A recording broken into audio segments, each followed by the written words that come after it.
Welcome back to another edition. And I want to talk about what you would do with $1 million if you got $1 million windfall. And so like a lot of things, we're going to have a financial component and then an emotional component with this. I did write a column about this probably several months ago. And when I write columns, I'm limited to 600 words. We get a lot more words with a podcast. So I wanted to dig into some of this. So the first article that I derived my information from was a article written March 28th of 2023 by Jessica Whitehouse. And you can find it at onlinegambling.com. And they asked that question to people. What would you do with $1 million in lottery winnings? Now, when I saw that headline, I just mentally responded, blow it. And then as I began reading it, I was kind of surprised. And I'm going to summarize everything and then I'll get into it. Well, why don't I just get into it specifically? The number one thing that people said they would do with the money is buy a house. Now, about 50% of everybody answering it said this is the number one thing they would do.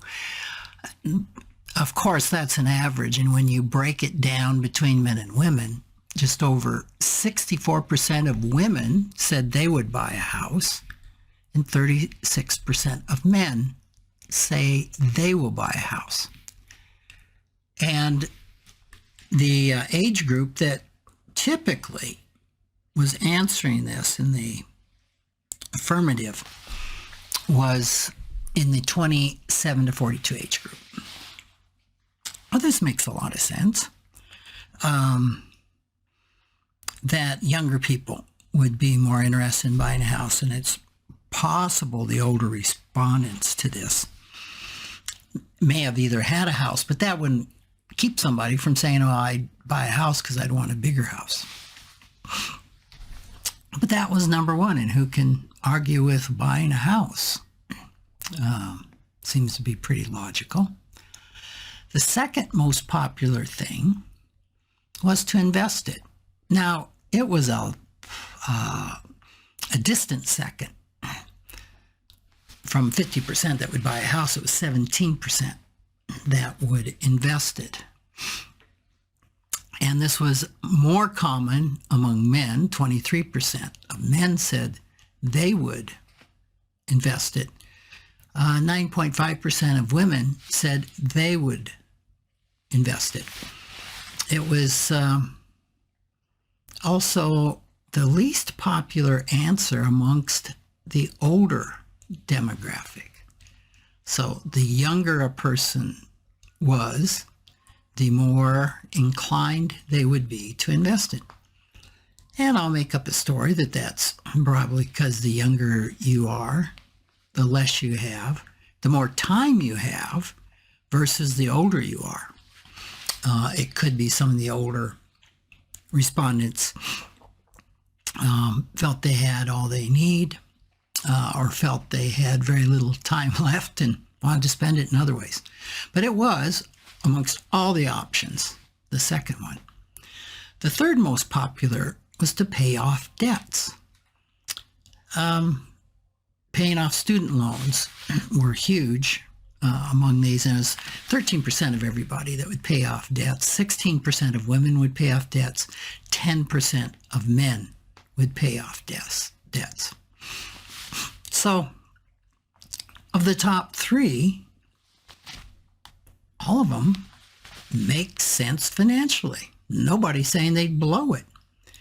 The fourth most common thing they would do with the money is travel the world. Again, this was most common in the 27 to 42-year-old range. and they didn't give us the specific statistics for that. And then number 5 that people would do with $1 million would be to start a business. And in looking at the data, this again was more popular with millennials and Gen Z, I believe. So, I thought that was pretty interesting. And they had it down by states, you know, what the top one would be with various states like Wyoming and Minnesota would invest it. Folks that live in Montana would give it away, fund a charity. There weren't too many states that led that. South Dakota and Nebraska, interestingly enough, would retire early. And buy a house was popular in California, Nevada, Utah, Colorado, New Mexico, Kansas, Oklahoma, Louisiana, Mississippi, Alabama, Florida. I mean, I could just go on and on that one. So that was interesting to me. The Gen Zers, they would, number 1 would be invested, number 2 would be a house, number 3 would be travel the world, number 4 would be pay off debts. Millennials would buy a house, invest it, travel the world, pay off debts. Start a business was 5th on both of those. And men, they would invest it, buy a house, pay off debts, start a business. Women would buy a house, pay off debts, travel the world, and invest it. So this was kind of interesting to me. It kind of blew my preconceived idea that people would blow it. Why do I have that preconceived idea? Well, I remember seeing studies, you know, over the past decades that indicated 40 to 50% of people blow through an inheritance in around 5 years. So that's a little bit of where my thoughts were, that around people blowing it. Well, I started digging around because I just thought, there's something missing here. There's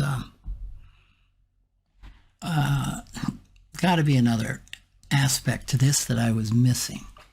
And I found a really good article by Jay Zagorski, and he is a former professor at Ohio State University. And you can find him online if you find this column. I've got that link in there.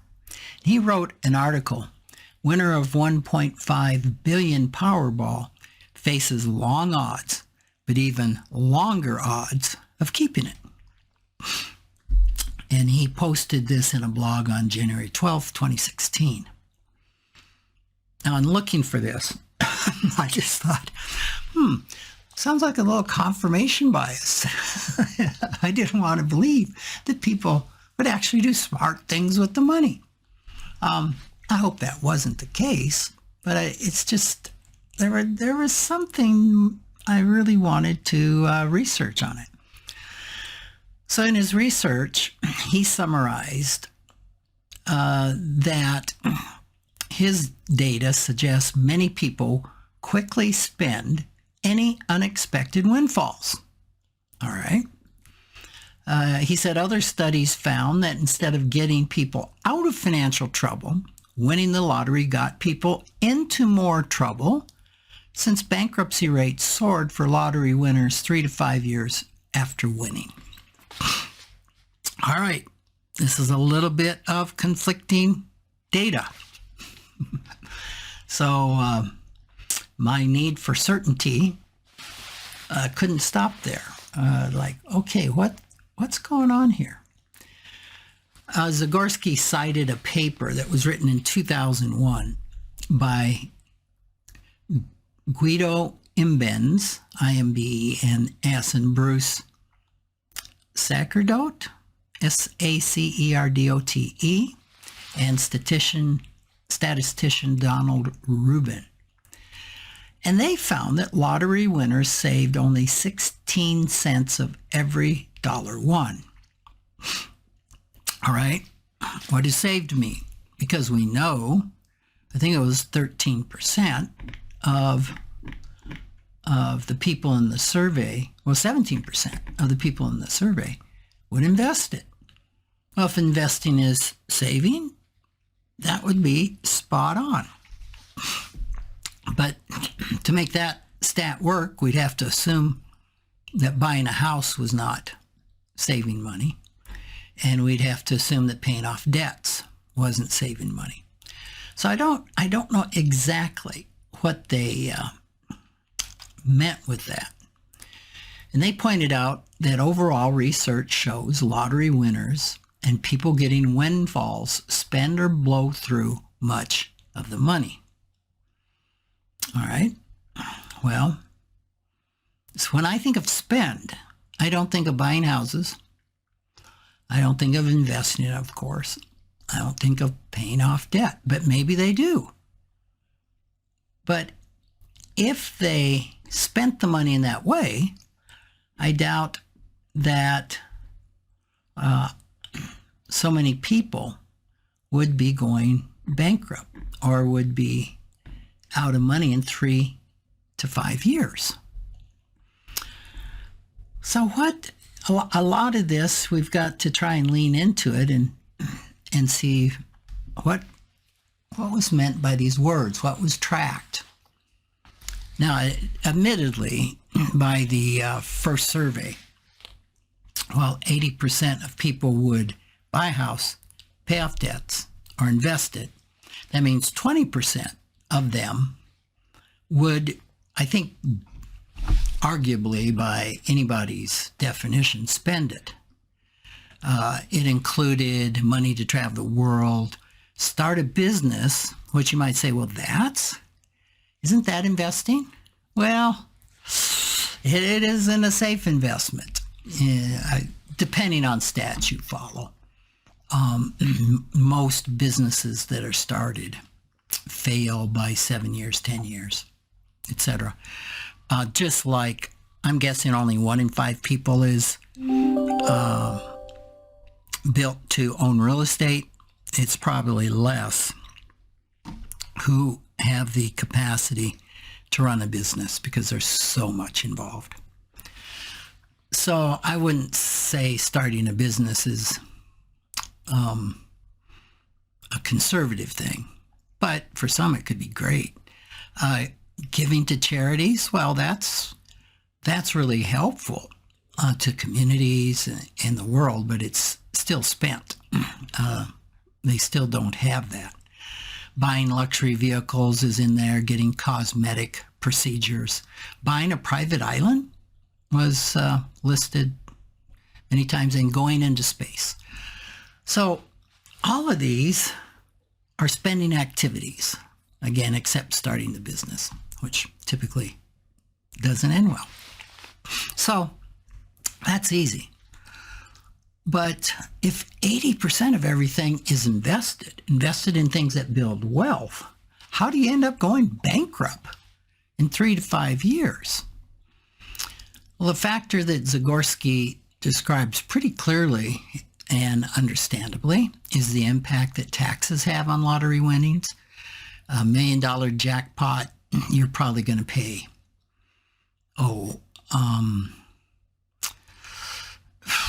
35 to 60% of it in federal, state, and local tax. But that's no reason that you're not going to have the money in 4 to 5 years. You're just not going to have $1 million or $1 billion. You can just, rule of thumb, say 35, 40% or half of that goes away to taxes. I think the biggest reason for the disconnect between the online gambling survey and Zagorski's research can be boiled down to the difference between people's perception and people's reality. This is where we get into the emotional side of this. There's often a substantial gap between our intentions, what I should do, what I want to do, what I ought to do, and our behavior, what I will do, what I do. So I think this is where perception departs from reality. I could fill a book with stories from my real estate days, certainly from 40 years of being in the financial advice profession, that I've known who lost substantial sums, and sometimes everything they had, i.e. bankruptcy, in real estate and the stock market. So think about this. If you take all the money you win in lottery and put it into real estate, you're probably going to be relatively okay if you don't borrow, if you pay everything down. But you can take $1 million and leverage that into, I would think, somewhat easily into $5 million of real estate, probably $10 million of real estate, which means you have loans. And that's what can really get you.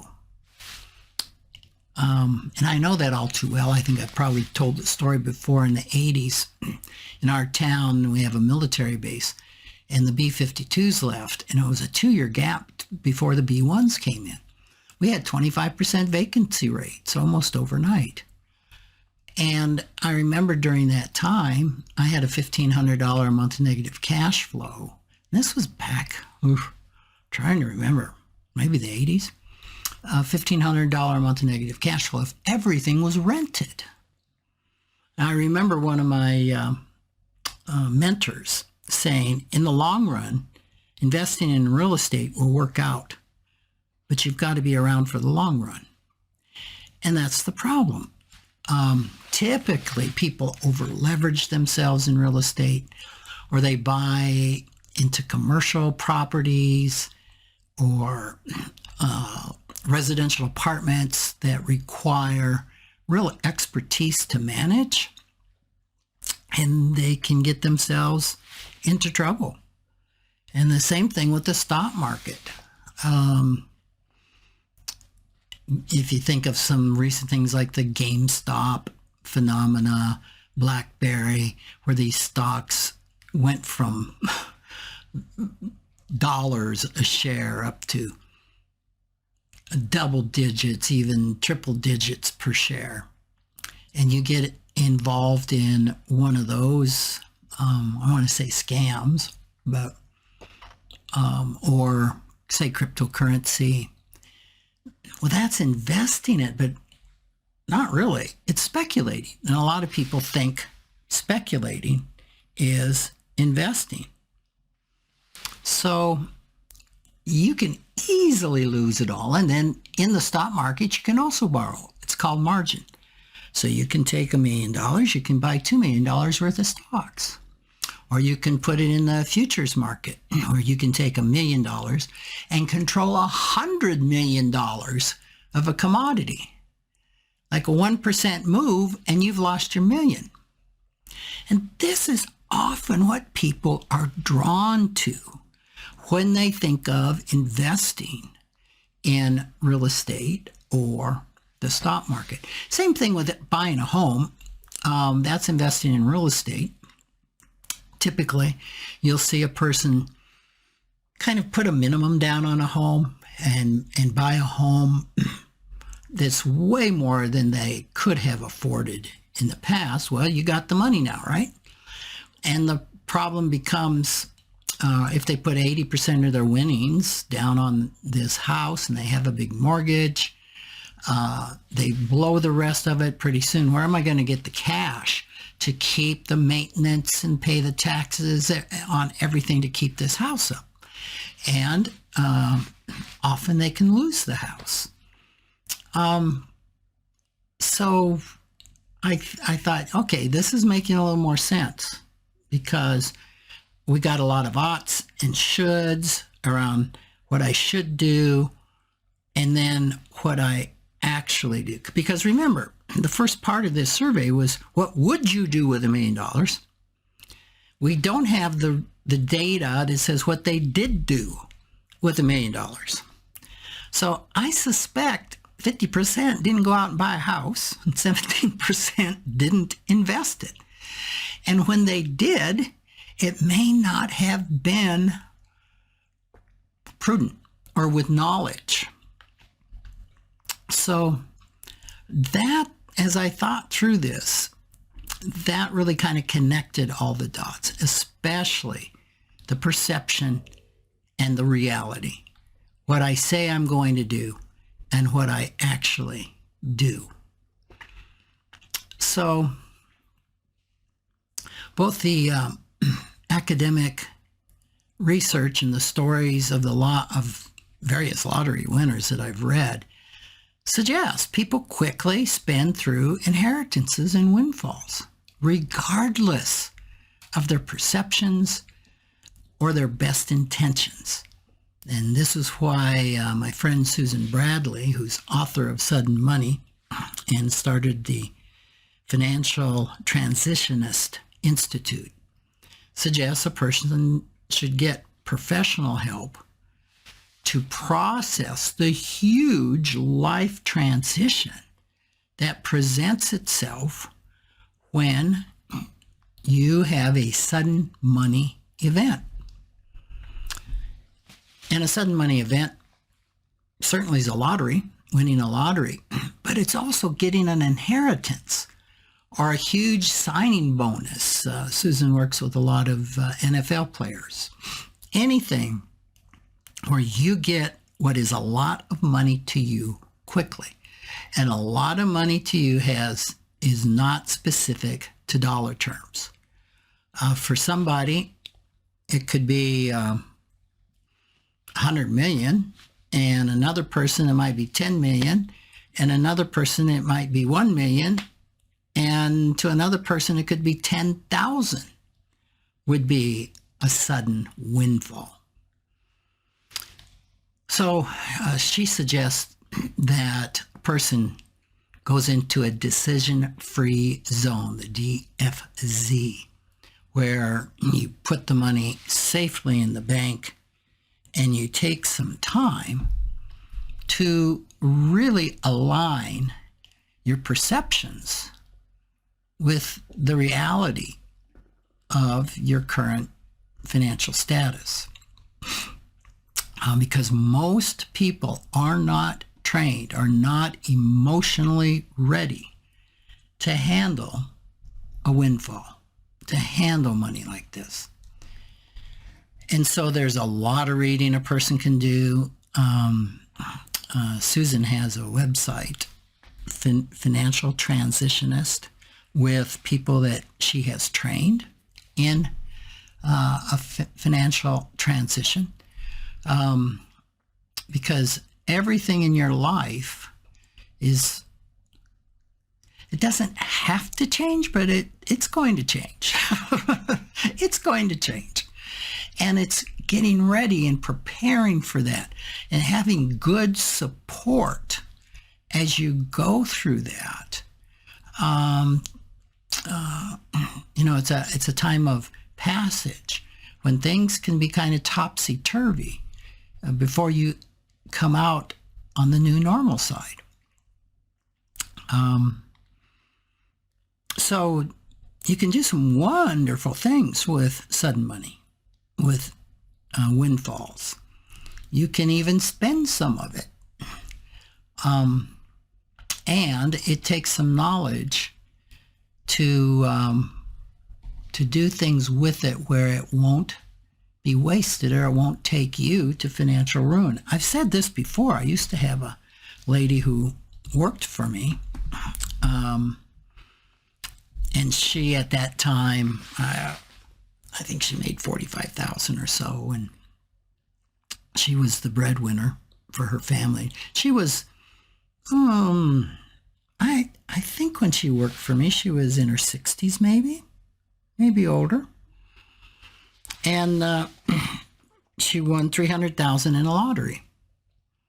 And about a year later, she said, I wished I'd never seen that money. It brought me more heartache than it was worth.